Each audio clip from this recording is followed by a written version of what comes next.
નમસ્કાર, ગુજરાત બુલેટિન ન્યૂઝમાં આપનું સ્વાગત છે। વન્યજીવ સુરક્ષા વન વિભાગની અસરકારક કાર્યવાહી। સિંહણના મોતના કેસમાં આરોપી ઝડપાયો।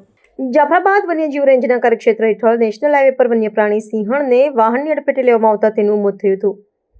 ઘટના બાદ વાહન ચાલક સ્થળેથી ફરાર થયો હતો। ઘટનાને ગંભીરતાથી લઈ વન્યજીવ વિભાગ દ્વારા તપાસ હાથ ધરવામાં આવી હતી। નાયબ વન સંરક્ષક ક્ષેત્રોજી વન્યજીવ વિભાગ પાલિતાણા યોગેશ કુમાર દેસાઈ તથા મદદનીશ વન સંરક્ષક જાફરાબાદ વિરલસિંહ ચાવડાના માર્ગદર્શન હેઠળ કાર્યવાહી કરવામાં આવી હતી। તપાસના આધારે આરોપી વિરેન્દ્ર રાયસિંહભાઈ રાઠોડ રહેવાસી ગામ પણાદર તાલુકો કોડીનાર જિલ્લો ગીર સોમનાથને ઝડપી પાડવામાં આવ્યો હતો। વન્યપ્રાણી સંરક્ષણ અધિનિયમ હેઠળ આરોપી વિરુદ્ધ કાયદેસરની કાર્યવાહી હાથ ધરવામાં આવી છે અને કોર્ટ સમક્ષ રજૂ કરવામાં આવ્યો છે। ગીર વિસ્તાર વન્ય પ્રાણીઓની અવરજવર ધરાવતો હોવાથી વાહન ચાલકોને માર્ગ પર સાવચેતી રાખવા અપીલ કરવામાં આવી છે। વન્ય પ્રાણીઓનું સંરક્ષણ દરેક નાગરિકની જવાબદારી છે। રોડ પર કોઈ વન્ય પ્રાણી અકસ્માતગ્રસ્ત જોવા મળે તો તાત્કાલિક વન વિભાગનો સંપર્ક કરવા અપીલ કરવામાં આવી છે। અંદાજે સાંજના 7 થી 7:30 વાગ્યાની સમયગાળામાં જાફરાબાદ રેન્જના કાર્યક્ષેત્રમાં આવતા નાગેશ્રી બીટના નાગેશ્રીના ગામે જે ભાવનગર સોમનાથ કોસ્ટલ હાઈવે પસાર થાય છે ત્યાં નાગેશ્રી ટોલ બૂથ છે એની એક્ઝેક્ટ 500 મીટરની આસપાસ એક અજાણ્યા ઈસમ દ્વારા પૂરપાટ ઝડપે વાહન ચલાવીને એક માદા સિંહણનું મૃત્યુ નિપજાવેલ।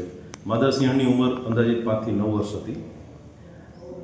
જેવો જ આ ઘટનાના સમાચાર મળે છે સ્થાનિક સ્ટાફ 10 જ મિનિટમાં ત્યાં પહોંચી જાય છે અને સીસીટીવી ફૂટેજ ટૂલ બૂથથી લઈને ટીમ્બી આ વાહન ચાલક પહોંચે ત્યાં સુધીમાં એને રોકી દેવામાં આવે છે અને તેની વિધિવત અટક કરવામાં આવે છે।